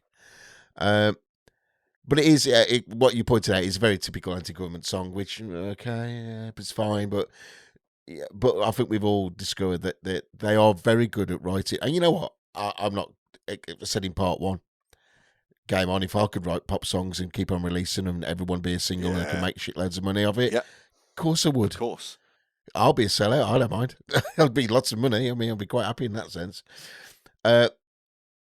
This is what makes this album so confusing as well, because when they do their concept songs, they aren't radio play material. So that's why I'm thinking they must do that for them, because it's not the typical formula of making them in that big bank in that sense. So See the Light gets my vote, as I've already pointed that one out. That one, I probably more like, okay, the lyrics may be a little bit choppy. It's more of an anti-religion song, so I'm more down for that one, really. Or anti-organised religion, I should say. But I'm not really not really keen on it, but it's better music than Governator. So, Wow. See the Light gets my vote. Okay. Well. Interesting. Cath, where are you going? What is your feelings on Green Day punk? Well, Have you got any scorn left in that Governator. bucket? There's only one thing I've got to say about Governator. Hey, hey, hey, hey, hey, hey, hey, hey, hey, hey, hey, hey, hey, hey. I'll be back. It's like they got a small dog just going "Wah, wah, wah, wah, wah," in the background throughout, which is really funny. They got a classic rockers riff going on as well, and they had a really strong sort of bass guitar presence throughout, which reminded me of the Pixies, which again is yay the Pixies. So yeah, I found Governator very entertaining because I was just picturing that little yappy dog going "Wah, wah, wah." See the Light. I mean, just bog standard Green Day, I thought. I kind of liked the melody of the vocals. The chorus was quite catchy as well. But they're not really doing anything different. And it fits in with the rest of the songs from the album very well, which I guess not necessarily a bad thing, but most of the album isn't really my sort of thing. I just don't find it that interesting. Really?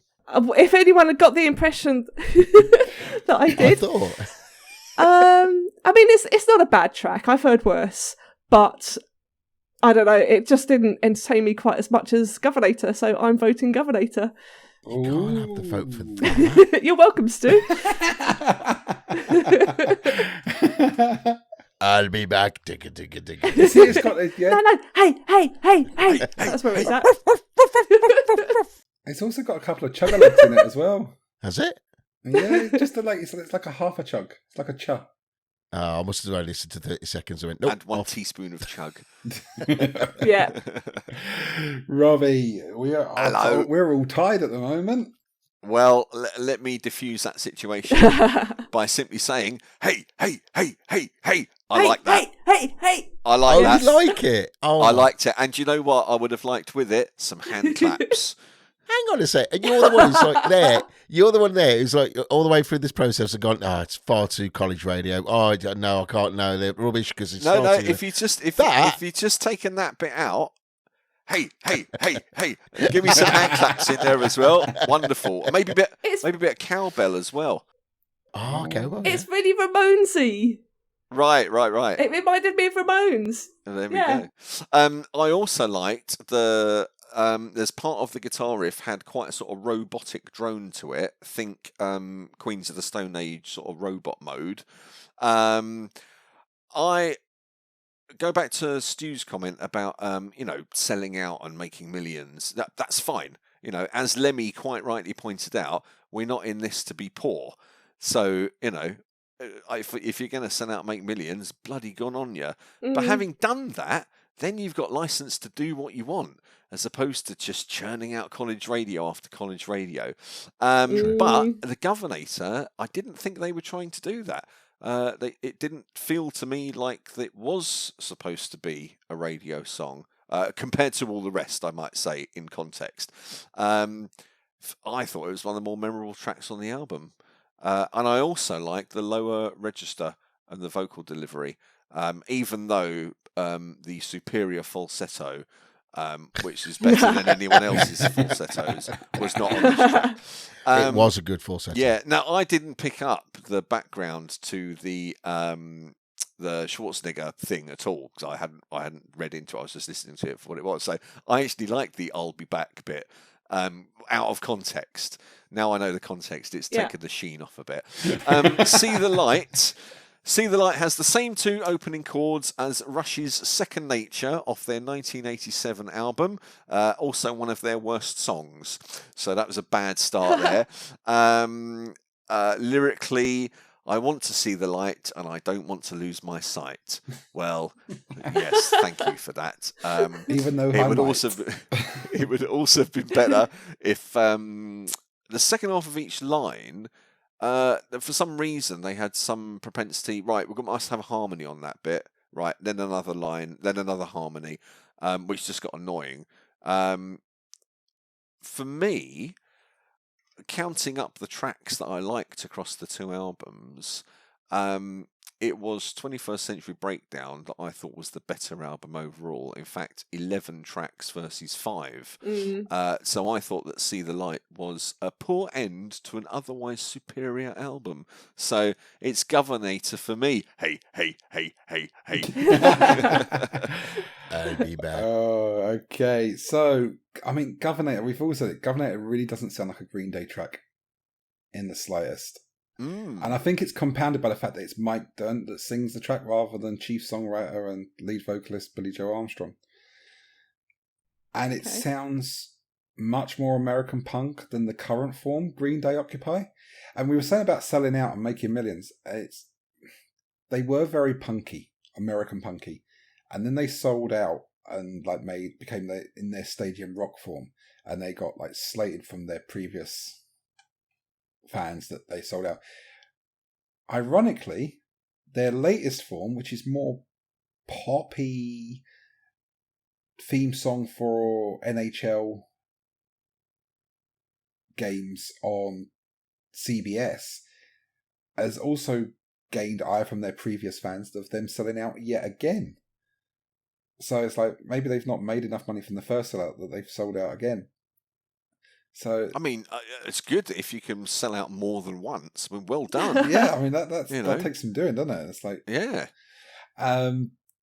See the Light is the epilogue to the 21st Century Breakdown story, and it kind of ticks all the boxes of Green Day's stadium rock form. Like the simple guitars, the soaring lyrics by Dr. Zeus.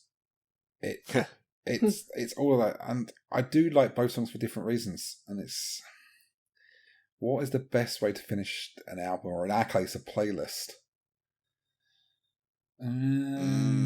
Exactly. Do you go with the happiness of See the Light and it's not even happiness. What's the word? What is painful lyrics? More hopefulness of See the Light. Or do you go with the hey, hey, hey, hey? Yeah, well, I mean, the choice is clear. Oh, you got to go with the hey, hey. Yeah. I think I'm the hey, nonny, no. going to go with Alberto Frog. I don't know. And tune in for part 3. Which, Yeah. tells us what he's actually going to vote for. I'm going to go with the hey, heys. It's Governator. Because it's kind of like what we've been saying that we've wanted. If Green Day are going to say they're a punk band, then that track has to be on the playlist. If you want to say you're a punk band, don't get the chief songwriter in. To sing, Viva, by the looks of it, it's like it's a different style. It just feels different. Yeah. Well, there we go. Yeah, that's wow. What a marathon! That was an epic, wasn't it? That was a journey, wasn't it? Just with the high drama of a potential Napalm Death Card in the middle. But we got away with it. And Robbie promising to lose his shit, and I don't think he did. Really. I think it was more me and Cath who lost our shit. Well, I mean, I didn't realise what was coming from the other quarters, really. That's it. When the headphones comes off, it's like, oh, we're at a different level now. So that only leads us to find out what we did, because it's over 2 parts. What have we actually chosen, Stu? Over this marathon album selection we've done. So we'll start off with 21st Century Breakdown, then Jesus of Suburbia, Holiday, Before the Lobotomy, Christian's Inferno, Last Night on Earth, East Jesus Nowhere, then Peacemaker, Last of the American Girls, Extraordinary Girl, Letterbomb, Restless Heart Syndrome, Horses and Handgrenades, The Static Age, 21 Guns, American Eulogy, and Hey, Hey, Hey, Hey, The Governator. Well, Well, there was only one mistake, but not bad otherwise. Well, yeah. And by mistake, that you chose Letterbomb rather than Little Girl. Yeah, unbelievable. It was the Letterbomb. There we go. Well, there we go, listeners. Enjoy that. Yeah. And when you're enjoying that, the playlist title you're going to be looking for is...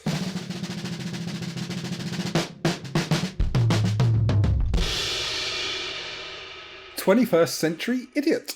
Ooh. Excellent. Very apt name. A very apt name, yes. And that can be found on Spotify by searching the title of the playlist, 21st Century Idiot, or alternatively searching for the album Armageddon profile, where you'll find both this playlist, all the other playlists from our archive, and links to all of our shows. That just leaves us to wrap things up. And for you, the listener, to go onto our Facebook as well as our Spotify and our Twitter, if you fancy it. Why not have a venture into the Muskaverse and give the... yeah, why not? It's a brave new world. Give the show a share to your own timelines and leave those all-important 5-star reviews on your podcast. There? Your podcast? We were doing so well. Where did you get one of those, Si? Well, once you've done the 4 shows, you get like you're a fully paid up member and you get our podcast. Oh, you get the 5th one free. Yeah, that's it. Nice. So once they've got their podcast, then leave those all-important 5-star reviews on their podcast platform of choice. It's all it leaves is for us to say goodbye. So say goodbye, Stu. See you later. Say goodbye, Cath. See you, Stu. And say goodbye, Rob. Bye, everybody. Thanks for coming. And until next time, we will be taking an artist who has starred in over 15 movies, held Guinness World Records, and had groundbreaking magazine covers on the next episode. It's so long. Bye, bye, bye, bye. Looking forward to next one. Bye, bye, bye, bye. Bye-bye. Bye. Toodles.